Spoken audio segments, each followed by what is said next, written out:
So is it the end of the world? Let me eat and let this video, this training that I'm doing, and then come on.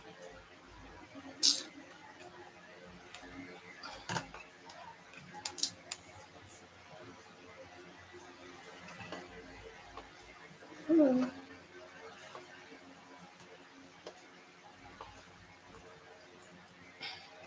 Your busier images, that's absolutely fine. But also, as well as those ones, take some space shots as well. So when you're doing your photography, take your photos as you want to take them, but also take some space shots. And if you do, it's going to be so much easier for you to design your feed. Next week, it's going to be easier to do it. See how powerful this is. It's a subtle difference, but the one on the right looks totally professional, totally amazing. It up levels the brand so much. It stops it looking like everybody else's brand, and it stands out as a brand that knows what they're doing, and it just looks amazing. Here's another example with Tom's account. That is what it looks like with his space shots. So he's still got busier images, but he's taken time to do some with some space in. And it just gives breathing room. We can breathe, we can see what he's doing. It all looks really great. This is Linley's account without space shots in it. And as an interior designer, there's a lot of busyness. And some people come into the course and they say, oh, my feed isn't minimal and it's not looking minimal enough. Well, we're not all meant to be minimal. If you're doing something like interior design, it's got to have lots of liveliness and lots of interiors with things going on. So it's going to have busy images in it, and that's absolutely fine. But you just add in a few space shots like Linley has done. Look, and she's still got that busyness and that interest, but she has got space shots. She can have the busyness around the space shots, and it just takes it up to another level. Now, I'm sharing this secret with you. This is a design secret of space that other people on Instagram do not know about. And it's so easy to do. How easy is it just to go out and take a few space shots and use them?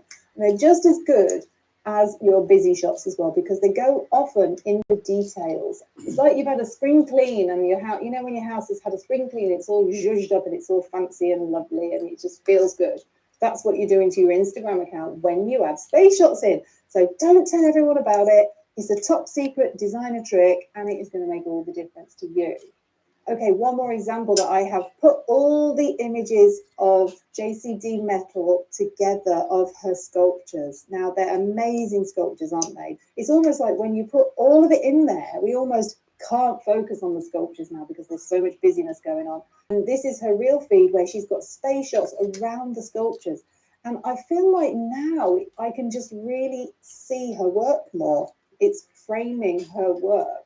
The space shots here work so well, don't they, to just really set off her work, and it looks amazing. When you have space in your account, that's when people want to follow you. They just want to come to your account and they want to look at it and go, oh, and they just want to stay there because it makes people feel good. Space makes people feel calm, happy, and just makes them feel good and makes them feel like they want to hang out with you. I just wanted to show you this account that has a lot of images, photos that they take, and they leave some space in it, look, and I really love how the vibe that it creates. Space shots also relates to the found images that you find. This one here is a found image, and they've made sure they found a space shot found image as well. So you can also do it with your found images. We're coming to found images in a couple of lessons' time, but remember, this is for the found image people as well. Space shots, remember that. And it's not hard to do, is it? That is the cool thing. It's going to make a massive difference. And it's just so easy to do once you know how. So your success actions for this class are, when you're taking your photos, if you feel you're somebody that needs space shots, if you've got lots of photography or lots of found images, you will be one of those people. Take some photos that have some areas of space in, some bits that are not as busy. And remember, I'm not talking about just leaving it white. It can be coloured. It can have simple texture in it. But if it's got busy texture or anything else more than that, it's not an area of space. When you're using found images as well, as I just said, consciously choose some images that have areas of space and bits that are not as busy in them. Create a mixture, some busier, some with some space. You want a mixture so that you've got things to play with. if you keep them safe somewhere for now, we're going to use them next week in week 4, transformation time, when we're going to design your feed and put it all together. It's an essential part of your branded feed, having space in it. Space is going to make money for your business. Is that powerful? Which sounds silly, doesn't it? But really, if you can easily do that, up-level your feed massively and make people want to hang out on it, that is going to increase sales, because people are going to want to be with your brand. It's going to make you look more. Okay, I have to write this down. Where's my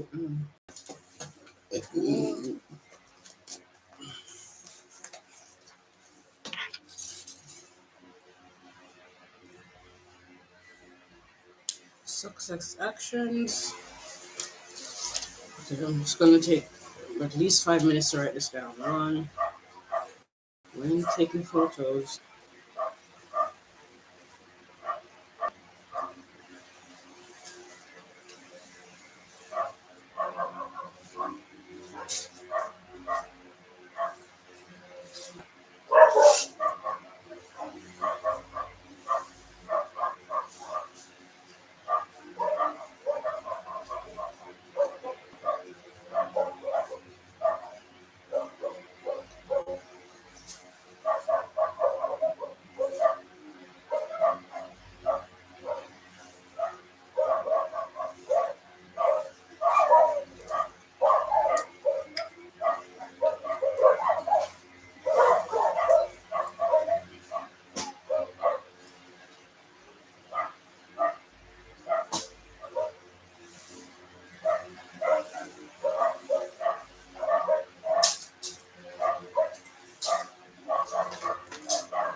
Create a mixture of images, some busier and some.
Accelerate your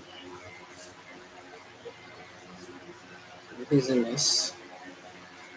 It is that powerful. Yeah, you're right. Powerful.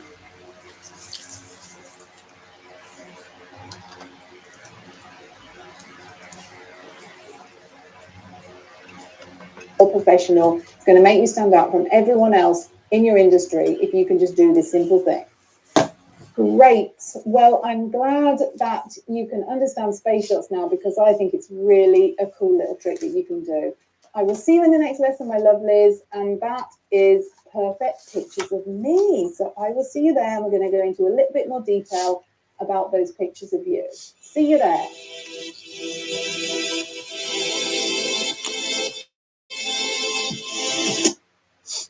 Cool.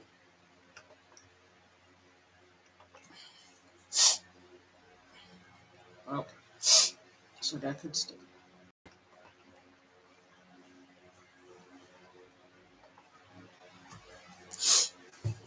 Hello. Hi.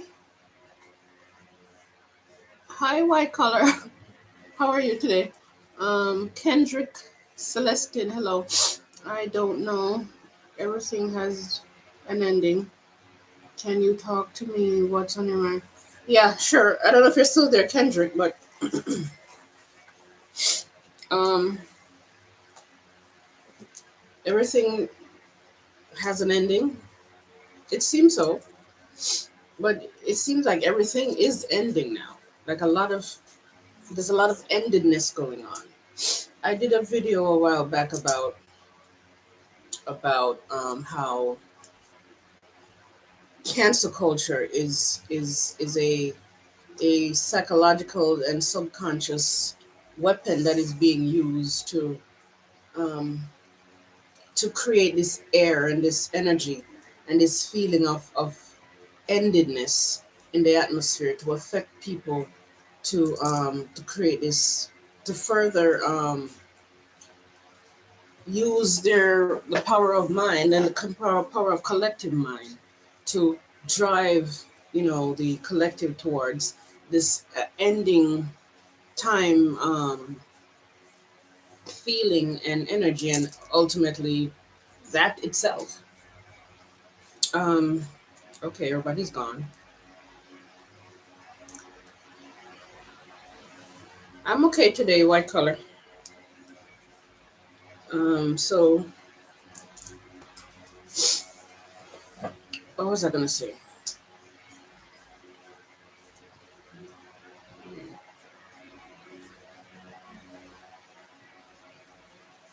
I forgot what I was gonna say, but I think the person is gone. Or maybe because I was in the I was in the course. Yeah, so it just seems like a lot is ending. The way the pandemic is causing us to feel this apocalyptic things in the air. The way a lot of people are dying, either from COVID or from so-called COVID, or from other causes. There's a lot, and there's a lot of celebrities dying. You see, the whole celebrity thing is an extension of what I was just explaining with cancel culture. When because celebrities are in the public eye, right? They they represent like people that we're supposed to feel connected to them, or so they set it to be. And so when we have all these celebrities dying, in a way, it makes us feel like it's our family members that are dying, even though it's really these celebrities. And so, because they're in the public eye and we're looking at them every day, it's affecting us whether we know it or not. And even people who don't follow celebrities like that, a lot of people said they're not really into celebrity life or into celebrity this. It's kind of not true, because we're all fans of people, and that's not a bad thing. It's not wrong to be a fan of somebody. But is the world ending? It feels that way. I mean, that's what they're trying to do, even though it's not really. Well, I can't say it's not possible, because there were planets, and there's planets in this galaxy. There's planets out there that have exploded. You know, this what they call the asteroid blend belt. I think they said it's a planet that had exploded at one point. So um, so the world can end in that sense. The memory of the world won't end, even if the world explodes. The fragments of it is still going to be there somewhere in some shape or form. So in that sense, it really cannot end. But as we know it today, can it end? I Yeah, you know, yeah. Um, there's so much to be said about it, but I'm getting that blockage thing that I get whenever I come to speak.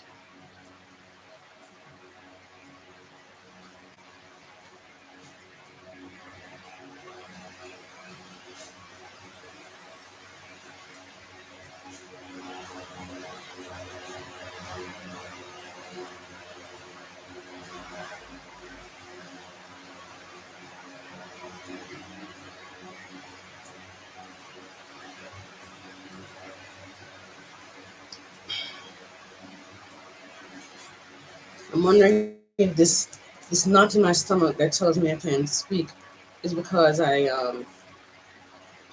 I'm not speaking my mind and my feelings to my family, let them know. But I've said a lot already, and it's just like they're not listening.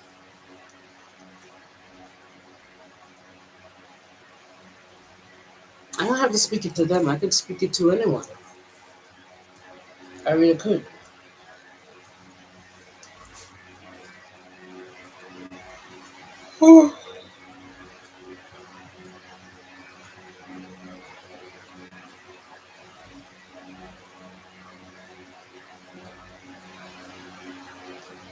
I think I'm getting an idea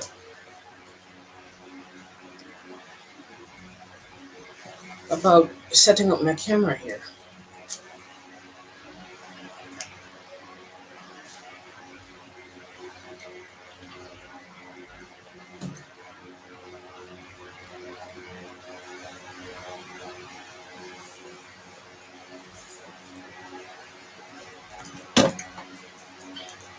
Anybody have any questions about the topic? Just let me know.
I'm asking my higher self for insights about the end of the world concept.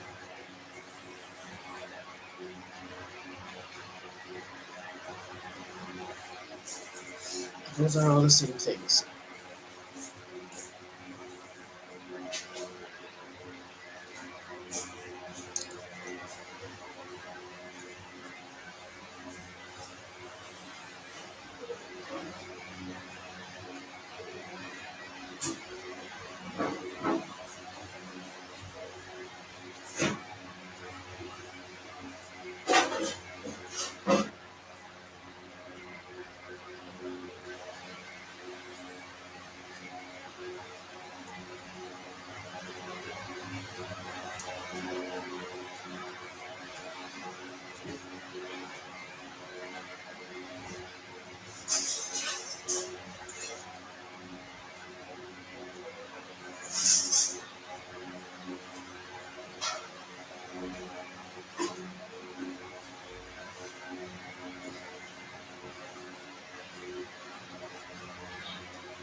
I'm sitting here thinking a random thought, regardless of the law of attraction and the fact that some people attract certain things based on their vibration, you know, there's certain people who come from certain cultures that are going to, let's say, black females, right?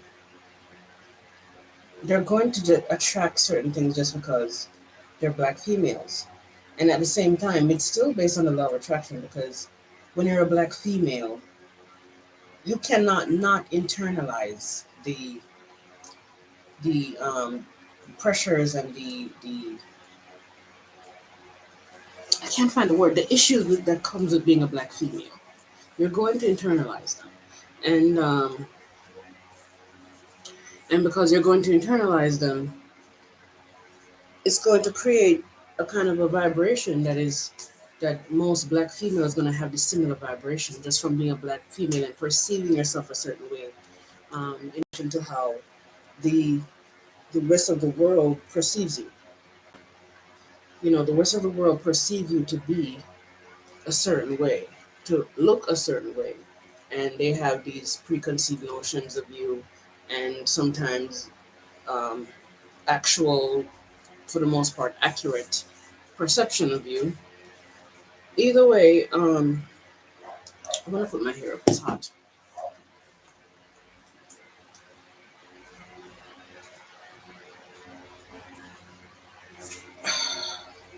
I got like an upsweep. Yes.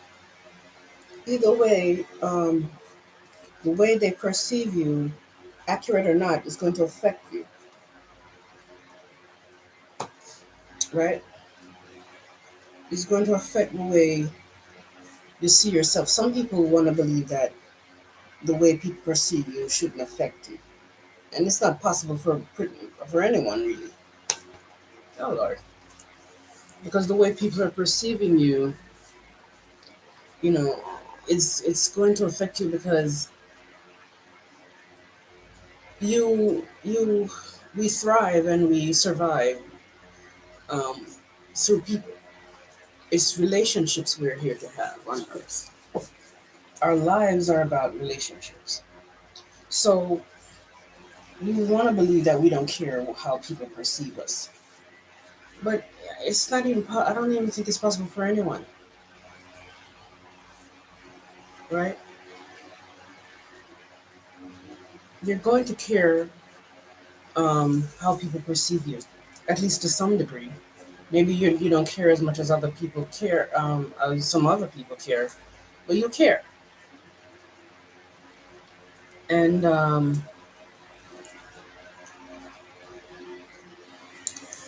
because you have some people, their family, the way you interact with people, your life is, because your life is driven by relationships. The way people think about you matters. So it affects your perception of yourself, and it in turn affects your life. So as a black female, the way people perceive us, it affects us. This whole you shouldn't care what people think, and you care what people think too much. I don't think it's possible for anyone. And I think it's a kind of a fake kind of an independence that people tell themselves that they can employ, and they employ to cope. It's a coping mechanism, it's a coping strategy, you know, because we all want relationships, we all want to be loved, we all want a connection, we all want people to love us, and we all want to love people. And um, this idea that we shouldn't care what people think is false because we care what people think, and it's also very it's kind of in a way, I can't think of it. It's kind of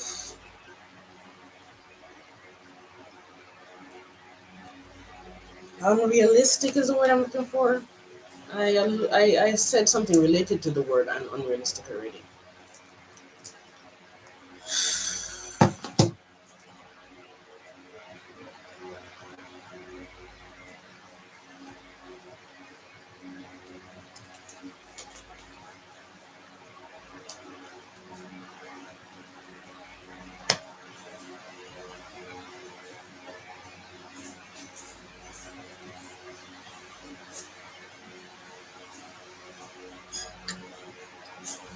Yeah, so um, if people, yeah, I think what the point I was trying to make, that because the way people, well, no, the point I was trying to make was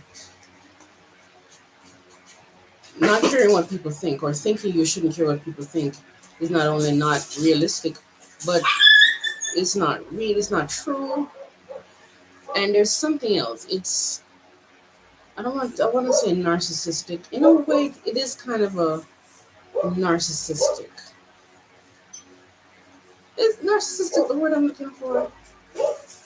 It's kind of self-centered, and it's a very self-absorbed thing, because there's some things that people might think of us that, if it's conveyed in a healthy way and in a considerate way, can benefit us.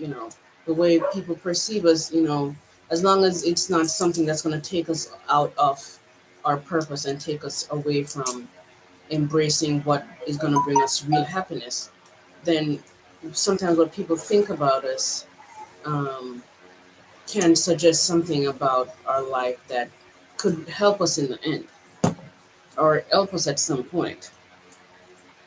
So I guess in that sense, it kind of is sort of kind of narcissistic. I could explain it that way, maybe self-absorbed, kind of a. There's a term that I used to use back in the day. It's a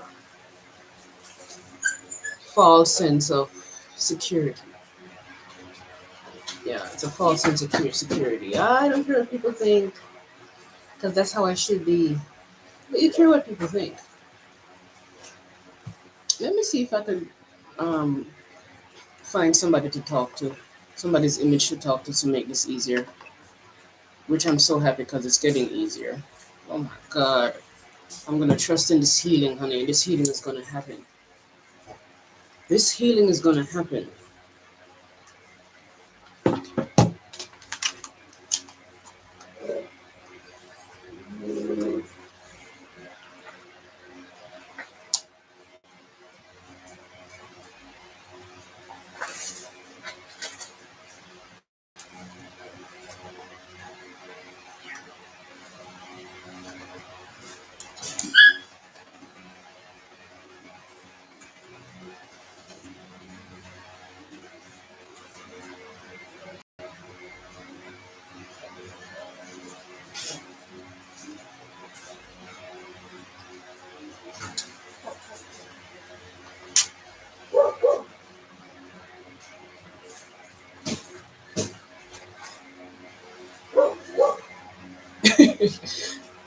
I did it.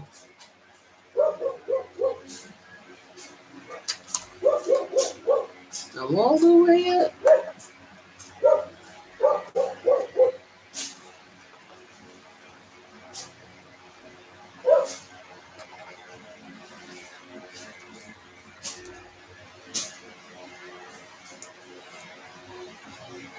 I'm going to trust in this healing, honey. I'm going to trust in it. Yes. Yes.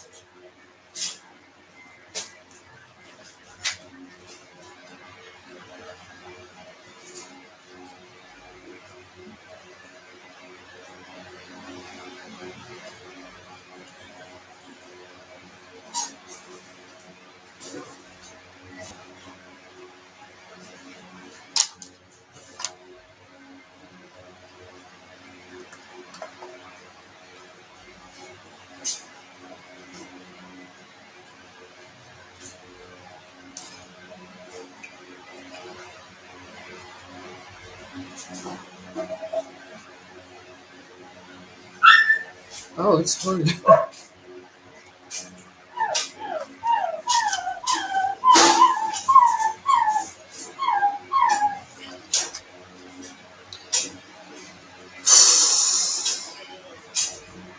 I'm all the way up.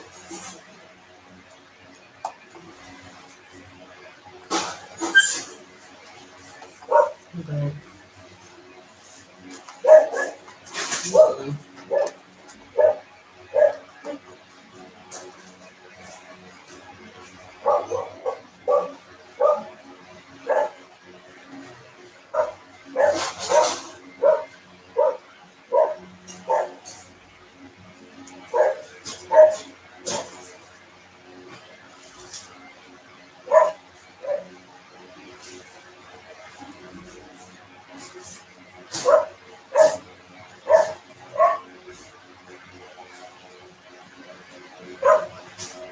I'm all the way up.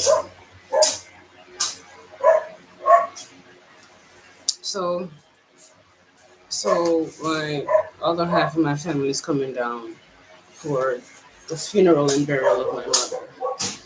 Yesterday, this is something I could talk about. Yesterday was the funeral service in a lot of the, I don't know if I should talk about it. I'm gonna start crying. Jesus Christ. Ooh, no, no, no, no, no, no, no, no. I saw the casket and I couldn't hold it in. I, I died. I died crying. I must have died crying.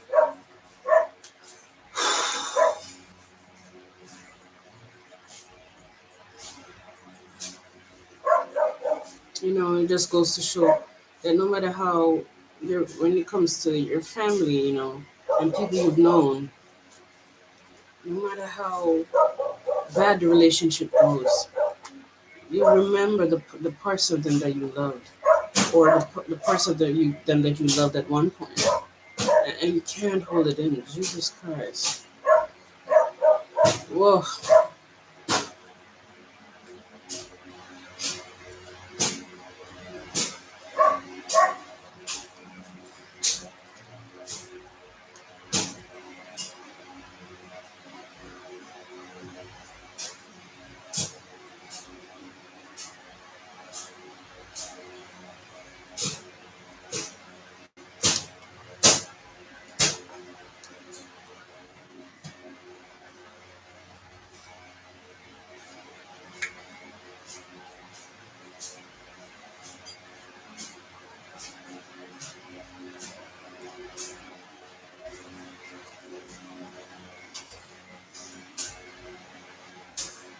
Oh my God.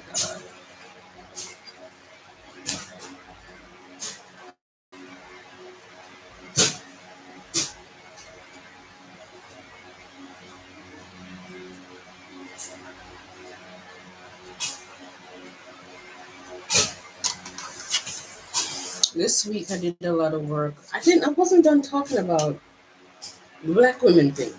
Yeah, the way people perceive you is going to affect the way you perceive yourself. And I was talking about law of attraction and how we attract in our lives certain things because of who we are.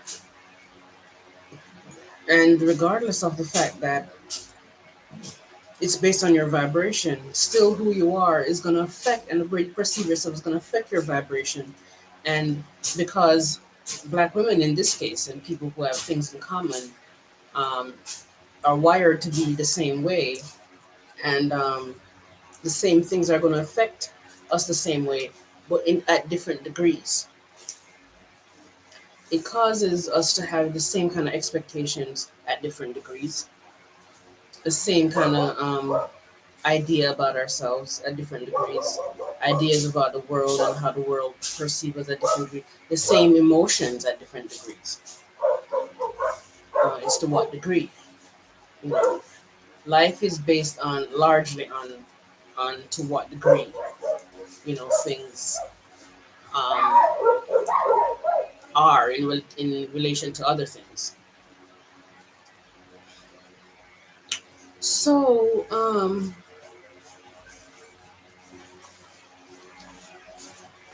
even though people might say to a black woman that, look, um, this whole idea applies to anybody, but right now I'm talking about black women.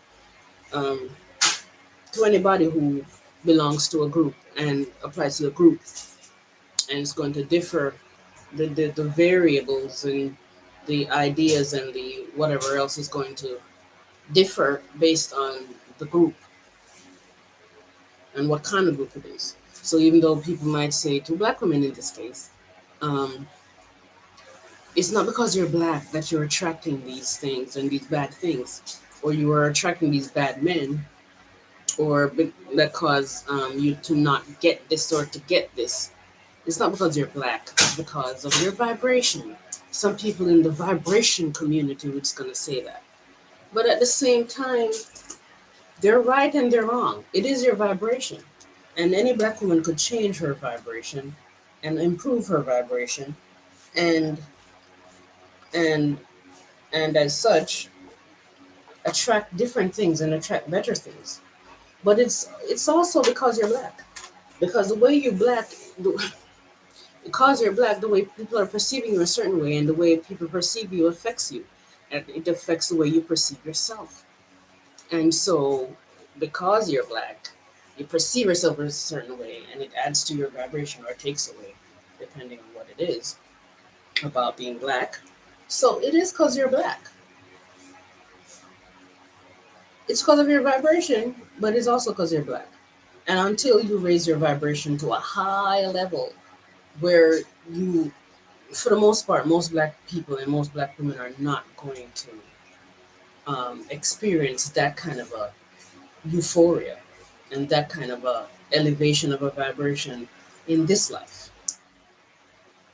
Most black women are not gonna get there.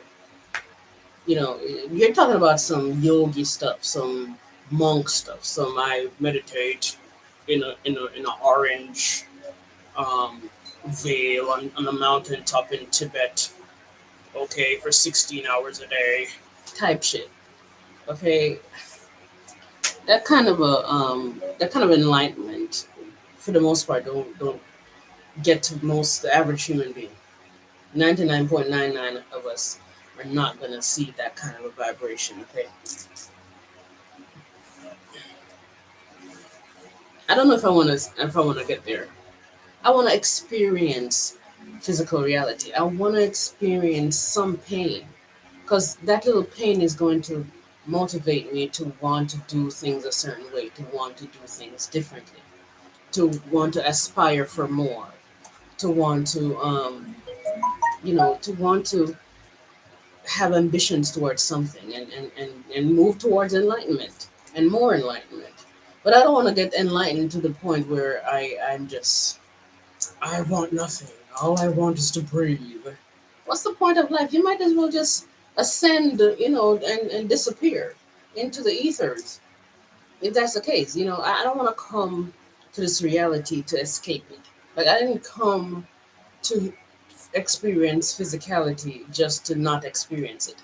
It's just really weird these people live like this. And I get the motivation, I get the inspiration, I get why they want it, because the pain that you have to deal with, especially if you go through a lot of trauma, and I'm assuming then a lot of people who end up becoming those type of people are the people like me who experience a shitload of trauma in their childhood, a shitload of trauma and pain in their lives, because um,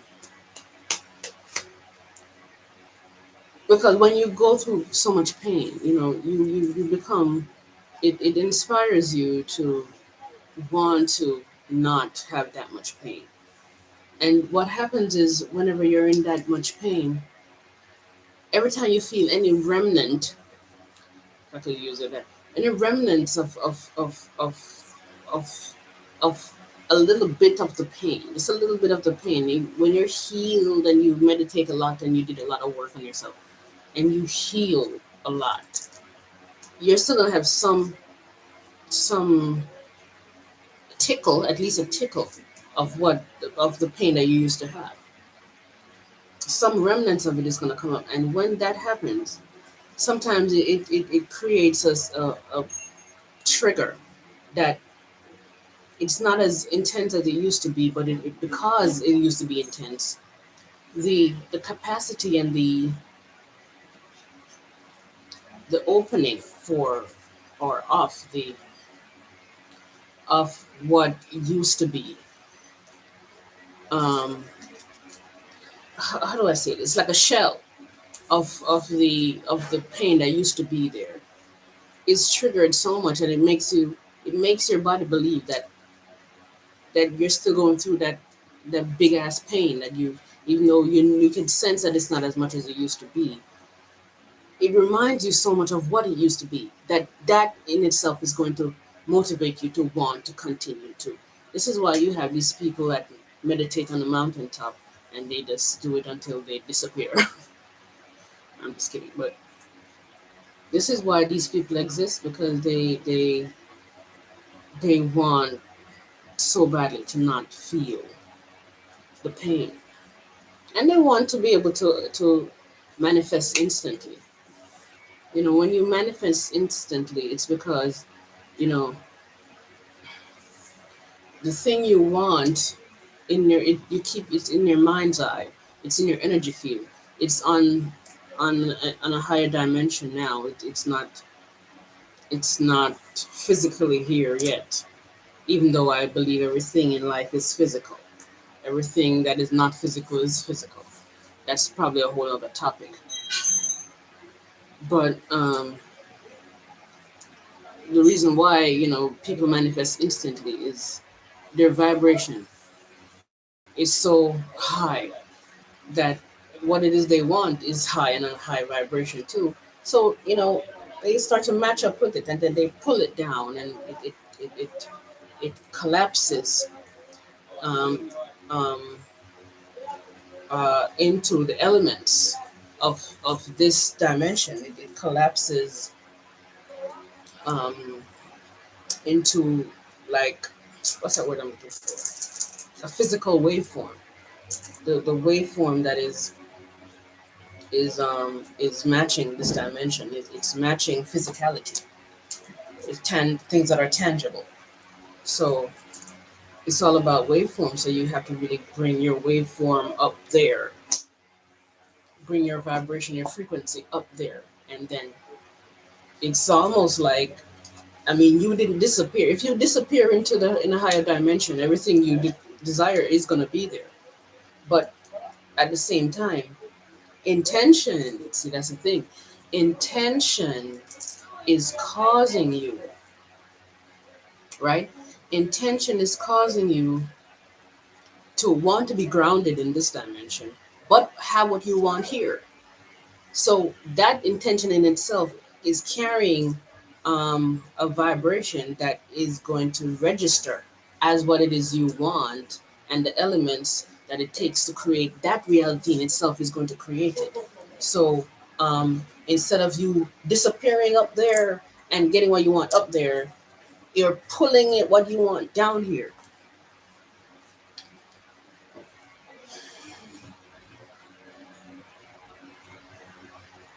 So they this is how they manifest instantly. Their vibration is so high that it's reaching up there, it's close to up there, but what they want is up there. So they could pull it down because their perception is so clear, it's so pure, of what this dimensional reality is and that is made up of.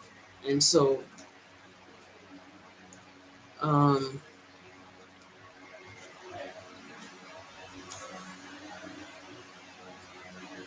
and so these monks, I don't know if I should call them monks, these yogi people, these meditators, these psychotic meditators, they're not psychotic people. I'm just saying, just to emphasize how much they meditate. They just manifest what they want because it becomes so easy for them to do. Um, Today I need to write. I've been, since last week or maybe even the week before, I've been writing this content on race and beauty and why related to our collective purpose and black people contract coming into this life, and how race relate to beauty and beauty relate to race, and how that all that stuff relates to our collective purpose and what we're creating for the universe. Um,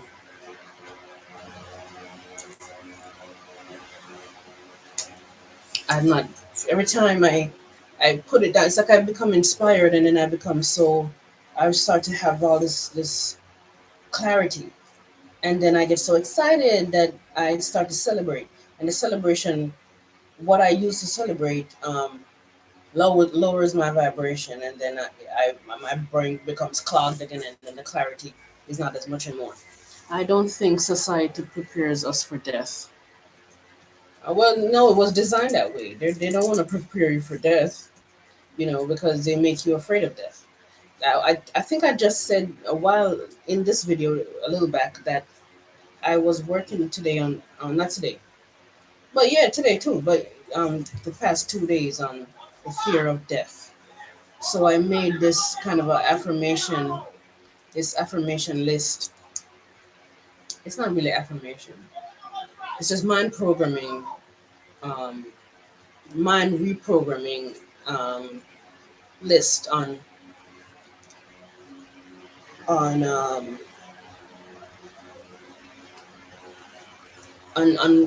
why I don't have to fear death. I could read my list. It's not here, is it? It's right here. Actually, I'm looking at it. I'm looking at it right here. Hmm. Why, why it's okay to die now? Some people might have a problem with me saying why it's okay to die now because they're saying that it sounds suicidal. Do I want to die now? But that's not what it is. When I program my mind, and when people program their mind to line up with reality and become okay with negative things or things that are perceived negative, it makes the experience here easier. It makes you fear death um, less, and therefore you want to live more, and therefore you live more. Um, I mean, anything could happen in any moment that cause your vibration to shift, and then you attract death. But still, if you keep up with a vibration that gets high enough to to like that it keeps death and the vibration of death at bay, then you will not attract death. At least not while you're in that vibration. I mean, I believe, I'm not. I'm pretty sure we're all gonna attract death at some point. Um,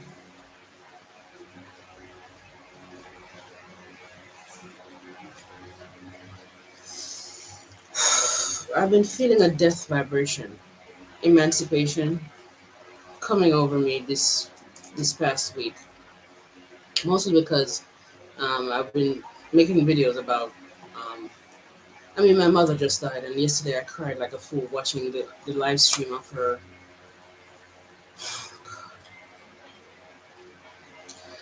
her service in Fort Lauderdale. I don't want to start crying again. Jesus Christ.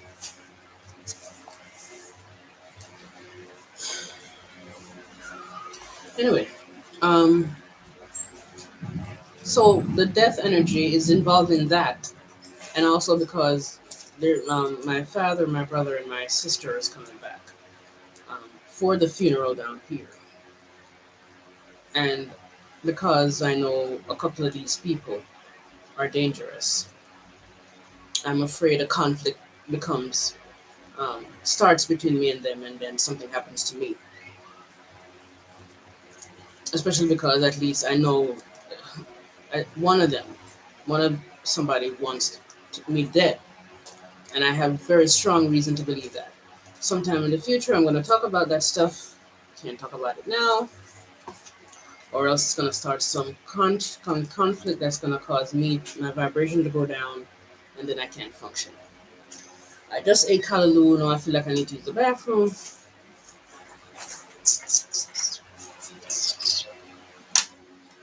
I used to use the bathroom in the mornings.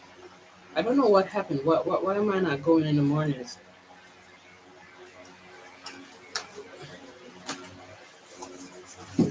Some people, there's people who say you're supposed to take a poop every time you eat. That's a very healthy thing, but I don't know if I want to take a poop every time I eat. 3 times a day? I don't know. It's like growing up, I didn't realize that pooping is supposed to be like peeing.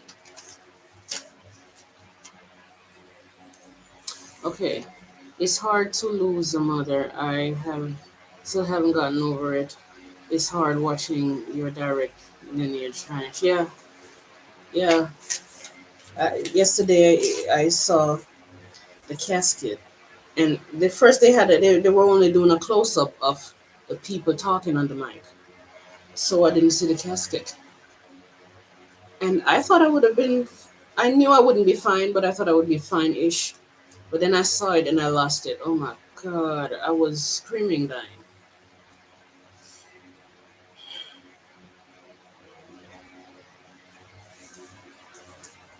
Oh my god. Oh my god. Oh my god. Oh my god. Oh my god. Oh my god. Oh my god.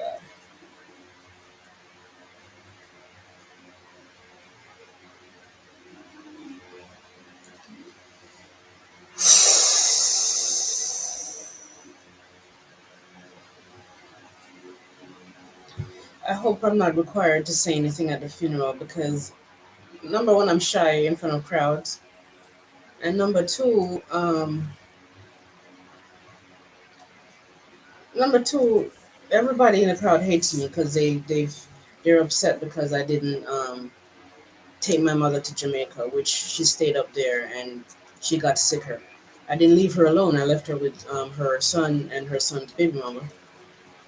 So that's another thing.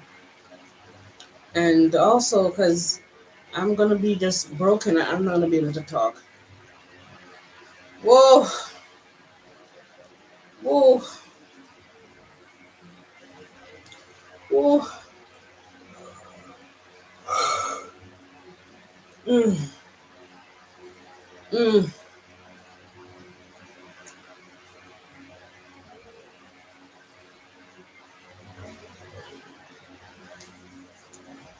Jesus Christ. I looked at my mother as somebody who would live forever, mostly because of the trauma. I mean, that she put me through, but still, I had a deep attachment that made me feel like she's gonna live forever. And I wanted her to live longer because I wanted to get some success to be able to show her a different life because she lived such a painful life. From childhood to the day she died was pain. My God. And I dealt with a lot of emotional and verbal abuse from her when I was taking care of her. But still, now you take time to reflect on the parts of the person that you used to love and the parts of them that you do love. And the fact that I suffered that enmeshment trauma of seeing her as somebody that will never die. This is a real thing, a real trauma issue, by the way. People who suffer deep enmeshment trauma, it's nothing to be played with. It's very strange, and most other people cannot relate to it. But the trauma is so deep that you feel such an attachment to them that you feel as though they cannot die. And because you feel like they cannot die, and you, especially since they're your parent, and they project this kind of a idea of them being, it's not them projecting, it's really you um, projecting it onto them. But still, society and the way parenting was introduced to us, it caused children and babies to interpret see their parents as gods. And when you mix that with the idea, with the enmeshment, um, it made me feel as though she cannot die and she will not die. Like I didn't see her as somebody who was going to die. I remember when she told me she had cancer, it felt so surreal because I'm like, what the hell? You can't die. You're crazy. You will never die. You're not a dying person. As in, you're not somebody who is. Oh God,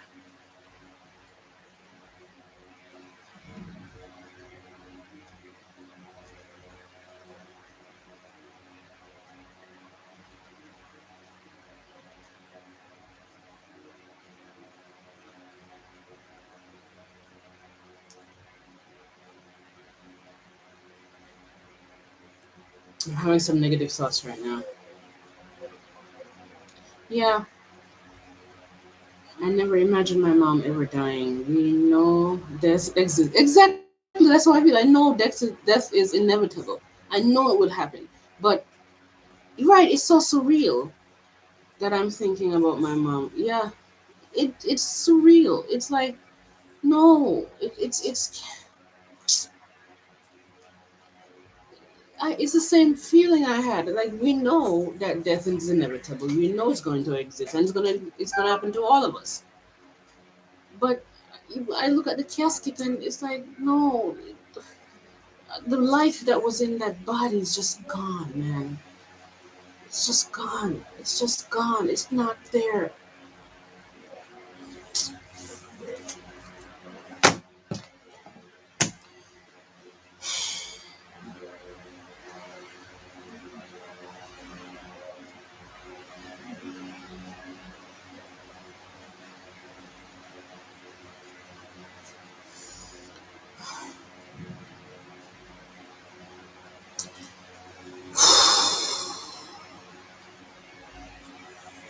Right, a deity, right?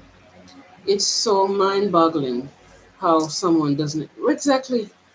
And I think I wasn't. I was talking to myself earlier today before I got on camera that the people who celebrates this death culture and how much, as a child and as growing up, I used to hate people who would just feel as though they should just kill people or don't. Or I didn't like people who wasn't appalled by killing people or even appalled by death because I'm like, what you do to this one person destroys so many people and sometimes generations and sometimes families that are connected to other families that are related and then this one person's death is affected and for your little selfish reasons you have to kill this person. It wasn't until like maybe 6 years ago I started to come to grips with the fact that you know, killing sometimes is something that had to be necessary in certain situations, in self-defense situations, in a situation where somebody is let's say you have somebody who's out there raping and killing women, and we don't have a situation. My ideal view on the future is for people to not be punished but to be healed. We don't really have that setup yet. But if you have somebody who is a menace to the society out there and killing women and children, raping them and kill them, you can't heal that person like that. You might have to take them out. And everybody's evil is coming from pain. It's coming from their own trauma. But the way life is set up right now, I came to grips that killing is something that is going to happen, and in certain situations, it has to happen, at least for now, until we get to a place where we get people to understand that everybody's pain is coming from pain. And if everybody understands that, even the killers, then some of them will be able to, some of them will be able to open their minds to start to receive healing. What I don't believe in is the death penalty. I don't believe in execution. I don't believe in that because if you already have the criminal in the locked up, I don't feel like taking somebody's life against their will makes you better than them. If they kill people and you kill them, I mean, how are you better? I don't believe. Well, if you have them locked up there, you know, I mean, I don't believe in prisons because I believe in healing. But until we have a more collective understanding on the fact that people need healing and not punishment, and a collective agreement that we could actually set up institutions for people to get healing and not punishment. Until that is a thing, if you have a killer, like a serial killer, in prison, I don't believe in the death penalty. You know, if they want to kill themselves, because that often happens in prison, then that happens, man. But it's not your God or the universe or anything or any deity. Nothing could give you the authority over somebody's life to take it. And even if the person's life you're taking is somebody who took somebody's life, still that life belongs to them, and you don't have the authority to kill that person.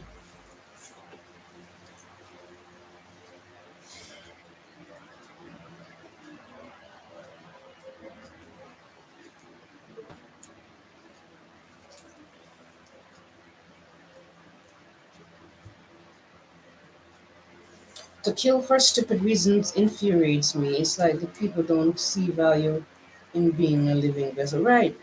Living is so final. Killing is so final. Yeah, exactly.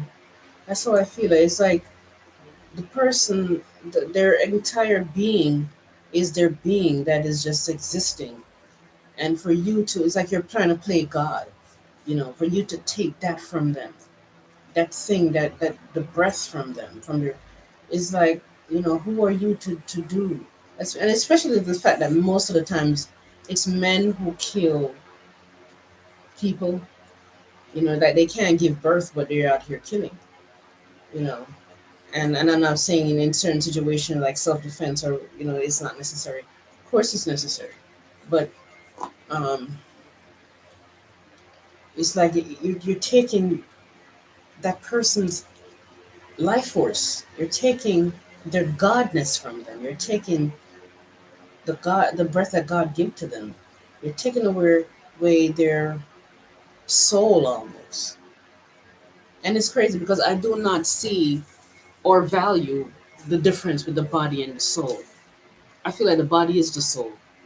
The body is not the soul, but it is the soul because that body is your soul is storing the energy, storing the memory, and storing the essence of that body in its matrix. Okay, and the living vessel that is the body. It has the soul in it, and the soul has it in it, and the soul is in, off, and on and around it. And I don't see the body as having less value than the soul. I understand objectively people sees things that way. I don't see it that way. I don't see while the body is living, there is value. When it's dead, it's still. I'm thinking of my mother. It's still a vessel that has it doesn't have the soul's life in it. But nothing is really dead though, and nothing is empty space. Nothing is dead. Everything is still the body itself. The understanding of the body itself of the body is still a living concept. Let's put it that way.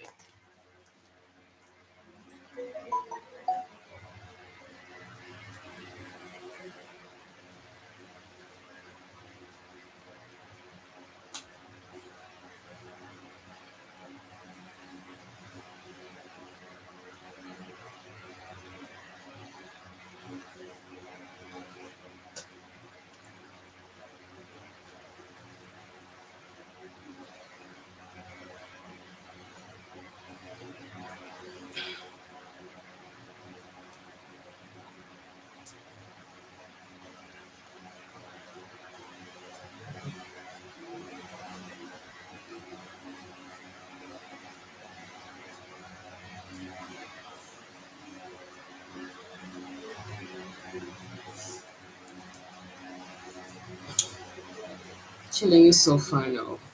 I love that way you put that because that's how I used to look at it. It's like that's it, you're gone, and somebody took that from you. The person is no more. You're no more. Forever gone from everybody. I mean, I do believe we're gonna see the people we love again. In fact, I'm pretty sure we are. Okay, that just gave me some comfort about my mother. Just thinking of that and remembering what that represents on a higher level, like the fact that you know the thought of her, she's a thought form now, and she's a thought form now, and the thought form essence of her that we had of her. Um, there's the ghost aspect of her existing somewhere on Earth, maybe. I think it is because she wasn't ready to go, and I'm really angry because of how I know, and I'm not gonna say the cause of her death. There was some COVID involved, or there's something else that I can't talk about yet. And it angers me that, she wasn't ready to. She told me, I think it was last year, that she's not going to die anytime soon. So she knew that she had a long way to go. So something was making her weak and it was not natural. And that's all I'm going to say about that. And I'm so mad. I'm so mad about that. Hmm. Oh my God. Nobody believes me. Nobody believes me when I speak about these things. Nobody believes me. Christ. The body is the soul. Right, the body is the soul. It is essence of the person. I suppose there is an afterlife, but I sort of feel like once the soul leaves the body, I suppose, since we are their kids, it transfers within us. Well, the soul goes into your body. I want to be open minded and see how that can have, or maybe the idea of that has affects us in some way. I'm trying to understand how that might be true in some shape or form, because every perception we have can have some truth to it. But the soul goes back to its origins. So the soul goes back to, um, either it exists. I mean, it's all, our souls are aliens. Really, our souls are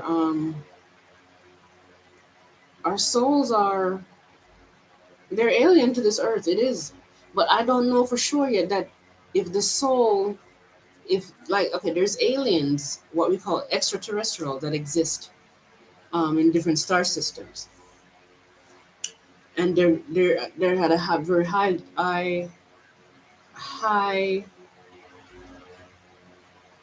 dimensional beings. Okay, I'm gonna have to say that what I was about to say is probably flawed, because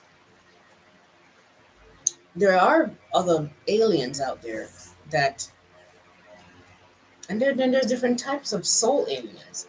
It could be that there's some aliens, some souls that has these fourth dimensional, fifth dimensional, high dimensional bodies that they choose, because it's always a choice and it's always based on free will.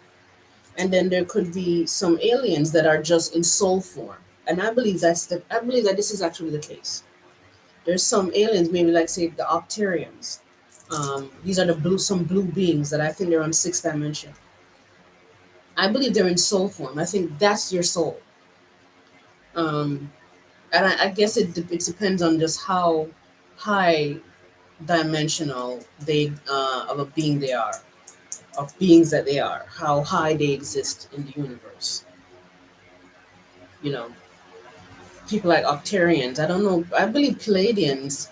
If what I'm talking about is the case, I believe Palladians choose bodies. I don't know how much you believe in aliens, but I know for sure they exist, because I've seen the physical evidence. I've not seen an alien on Earth, but I've seen things in the sky. Things that I've seen in the sky, two different scenarios where I'm pretty sure they were extraterrestrials. Other things I saw in the sky could have been stuff from Earth, but I know for sure that um, aliens are real, and I know for sure that we all are alien souls, and our souls are really alien to this Earth in a kind of way. Um, are there Earth souls? Yeah, because free will and anything is possible is a thing. So there's probably souls who started out on Earth, incarnating, and just continue with Earth, either as some creature, some species, life form, or human beings.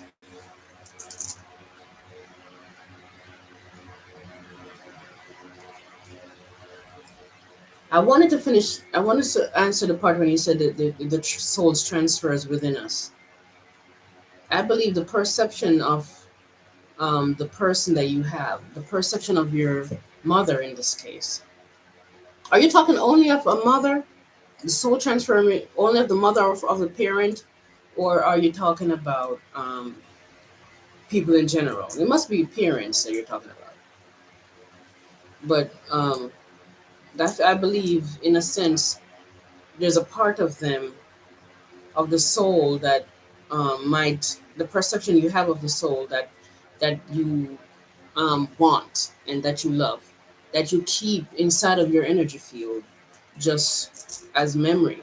But I don't know that a part of their soul, their physical soul, goes into your soul.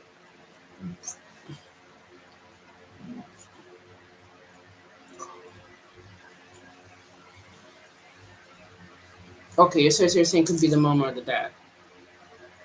Yeah, like I just explained, it's like, I believe it would be based on perception. It's just like what causes ghosts to exist. There could be a ghost life form inside of a haunted house, and different people see that ghost different and perceive that ghost different and receive the ghost differently, because we all see life in different. We all see the same color. This is a blue pen differently.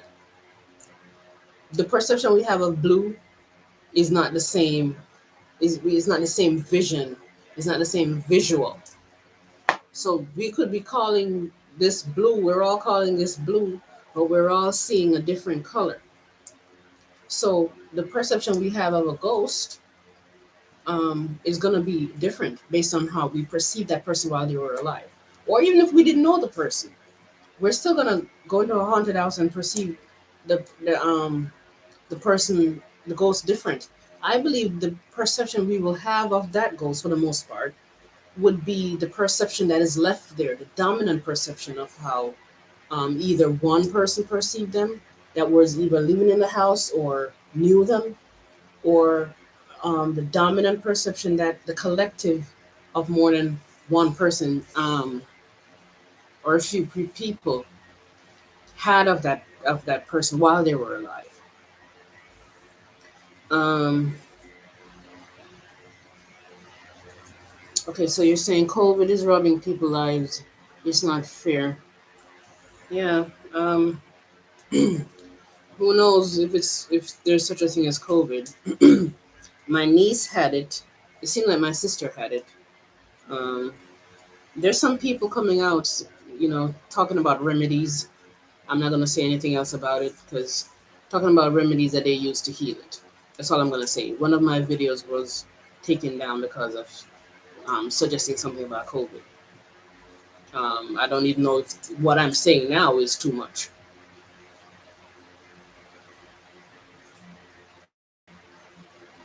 Since we are half them, technically they are not fully deceased. So you're based on what you're saying about them, part of their souls entering our body, they're not fully deceased. Well, they're not deceased at all. They're just transition, and they just shift. They just shift into another dimension. Okay, leaving this physical plane is sad for us back here. People leaving us is sad, and potentially could be sad for a soul, or maybe not a soul, but a spirit of somebody, because the physical aspect of being here is something we want to experience. So even if a ghost is still here, stuck here because of unfinished business, that ghost is that ghost can be sad, can be having a low vibration, because the kind of loneliness you're going to experience, because nobody can see you for the most part, is very painful. And this is why sometimes ghosts need people to help them to transition. And this is why they're so tormented, and they haunt people and cause it, and they do poltergeist kind of stuff, because they have nothing to do. They're alone. So what else can you do but mischief? And if you're, depending on what kind of person you were while you were alive, you might be a really, what they call, evil soul, or ghost, or or not so evil, you know.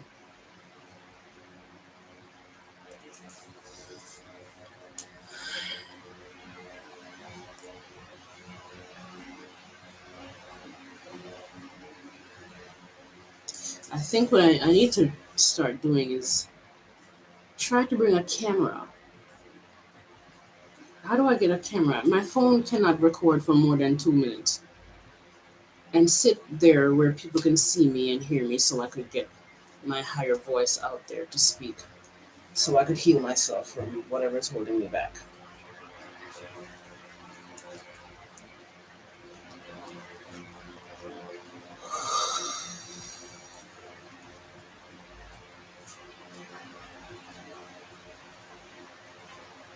We are channeling. We're channeling a lot.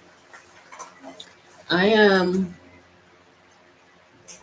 Something just crossed my mind, you know, of how unsafe I feel here. Right before I came here, back to Jamaica, I had this in between sleep and wake um, mind travel where I saw the sister of mine that's living here pretty much turned into a evil monster. I mean, she did eventually turn to an evil monster towards me, but I saw that, and it makes me wonder, what does this mean for me? What am I going to have to um, do to be able to stay safe? Because if making these lectures aren't enough, and if sitting there talking in the open is not enough, I need to be able to speak to them, my truth, my highest truth to them. But I have to trust that these things that I am doing helps to um, integrate the fragments and the gap between my higher self and the self that cannot speak to them. So when those two things become integrated from doing these things and doing my healing every day, it will be easier for me to speak to them a certain way. Hopefully I don't coward out or chicken out when the time comes, because sometimes the time is right and the doubt that we feel is telling us time is not right, and then we miss out on a right timing thing and action we should have taken that could have really propelled us to a really high level to attract what it is we really want. um okay. I'm a think I'm going to be let me give this dog, I have my puppy.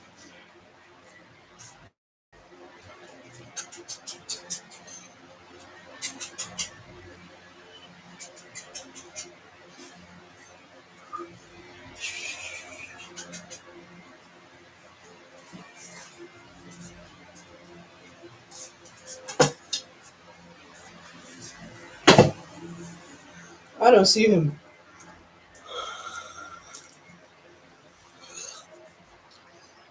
The sun is really hot right there.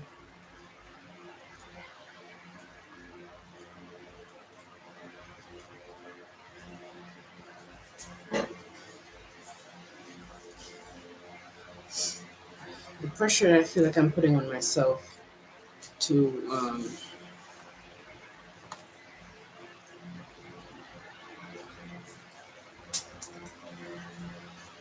it's 3:12.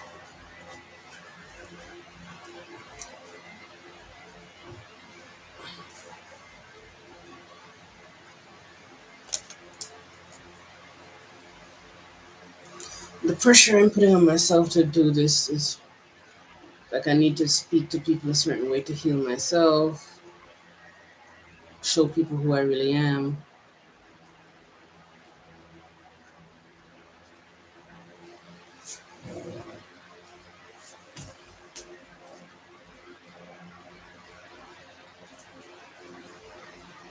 Hmm. Emancipation. Um, that's a very interesting name. Anybody else have any other questions?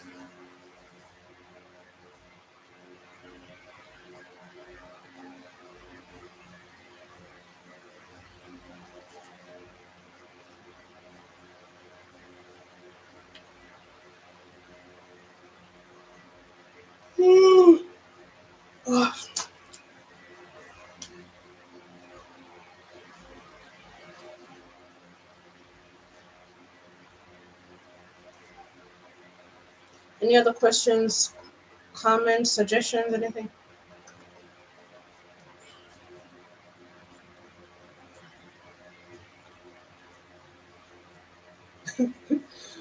You're listening, but I'm not talking as much.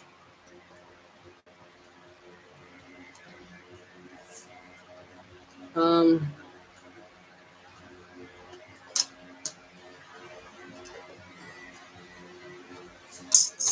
any questions or such thing you have to say?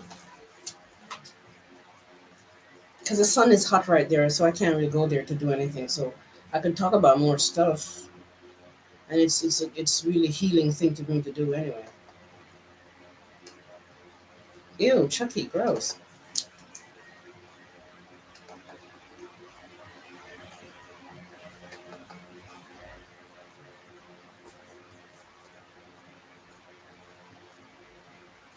I was gonna talk that how much I'm afraid of my sister that lives here.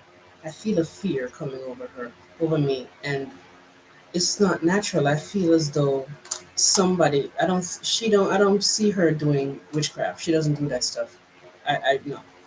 Somebody's projecting something onto me that is causing whatever energy she's carrying that reminds me of my father, I believe. And or my mother. I think it's both to be causing me a whole lot of fear.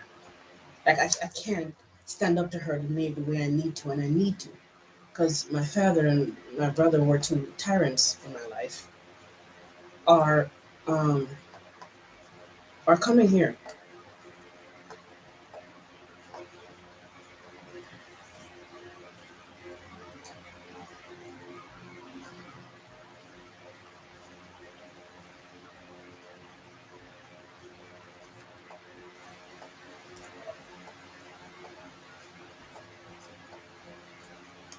So crazy.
Okay, I'm gonna end the stream because I.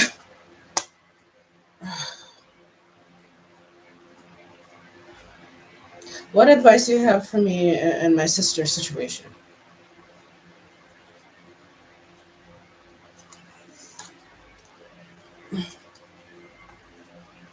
I know I give advice and stuff and teach things and stuff, but still, it helps me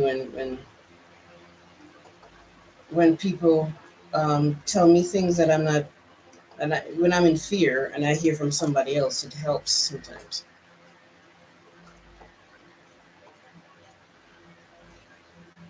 to become a teacher and a spiritual teacher in a place where I become so big that I can't ask for advice or I can't ask for suggestions. It scares me. I think it's gonna bring a kind of loneliness that I think I don't think I'm ready to like ever like be feel, you know, I want to be like open or vulnerable to the point where I could ask for help. And I'll always be asking for help because there's areas of life where I'm terrible at. So I guess I feel I'll feel, you know, more feminine, soft, vulnerable, knowing that that's the thing. And when my vibration gets to a point where I start to receive again knowledge that just seems like it's like infinite stuff. I mean, I used to receive the level of knowledge I used to stream is just like some infinite stuff. It felt that way, you know.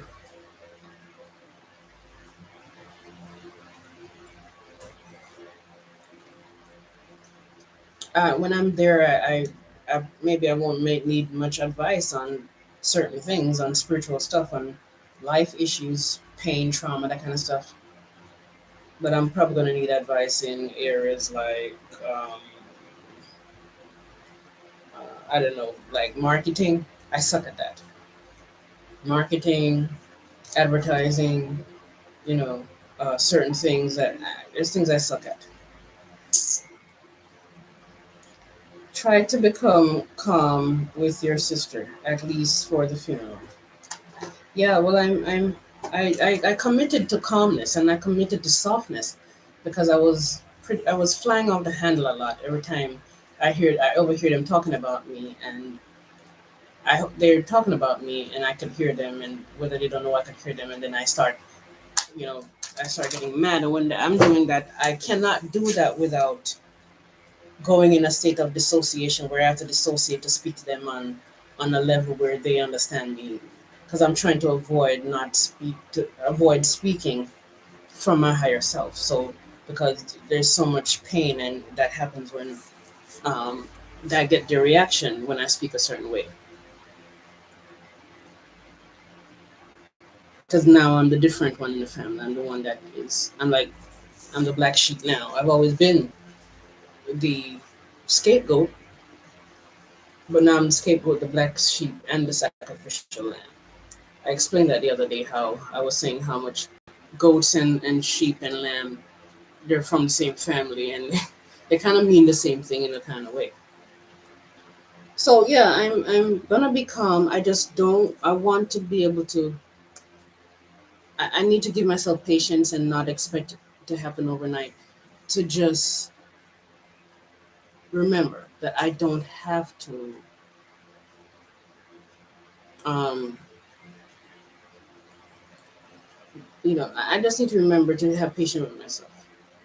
And if I can't stand up to her the right way, if I can stand up to her the right way, right away, the right way, right away, eventually will come with time, with healing, with keep being consistent with all these things I'm doing right now.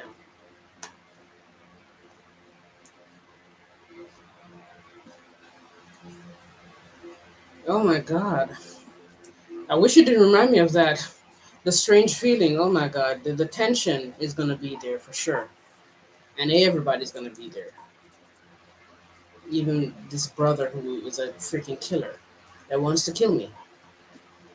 Um,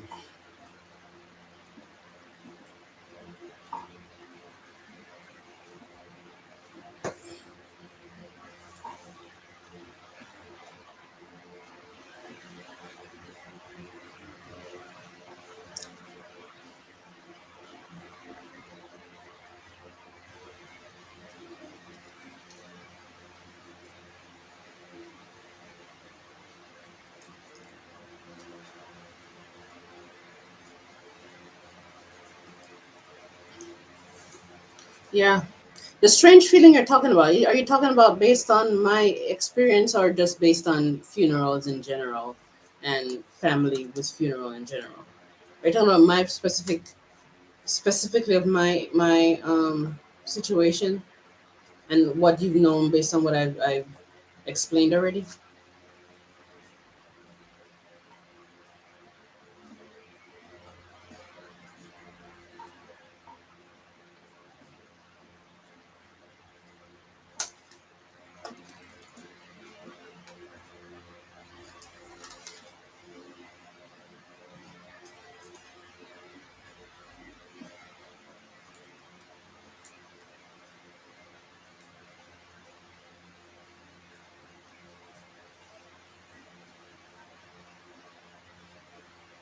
Yeah,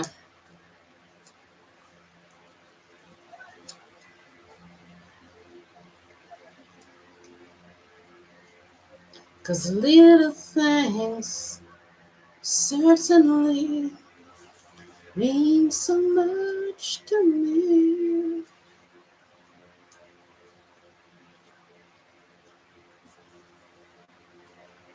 I'm looking at something.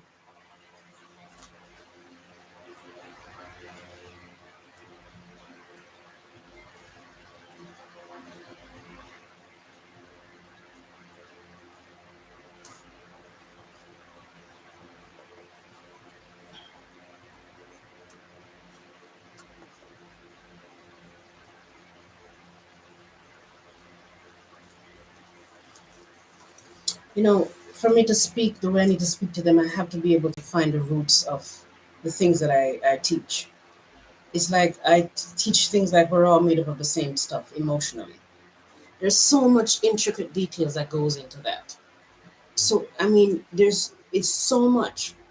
And if I get it and remember it the right way and get the bravery to speak it the way I want to speak it, it's the bravery to speak it, that big stuff, and the bravery to speak it in the tone and the manner, or even in whatever accent they don't want to hear it from me, or even the one they want to hear, to do so. Um, if I get to do that, man, my life would become so much easier.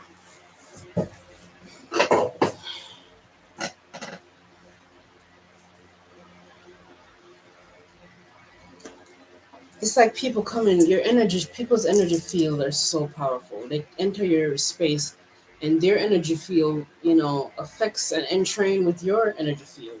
And then, whatever they're thinking of you and the perception they have of you starts to affect you, and you feel like, oh my God, this is paralyzing me. And what it is I need to do, I can't do it.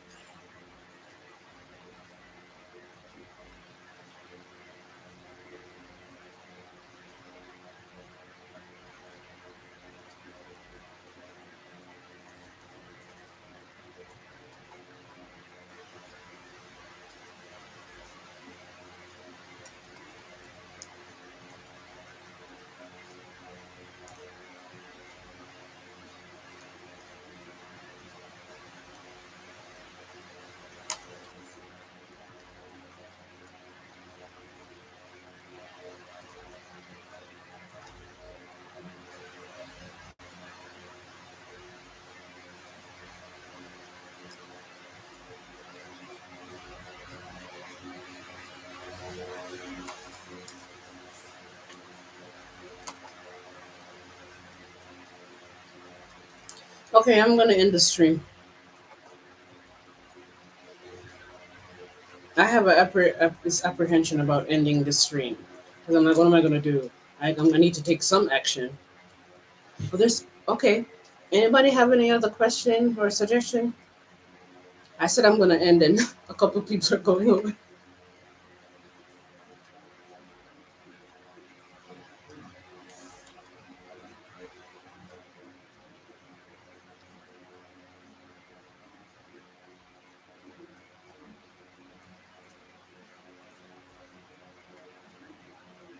Thank you. Bye. Okay, so this one deserves a a good write up.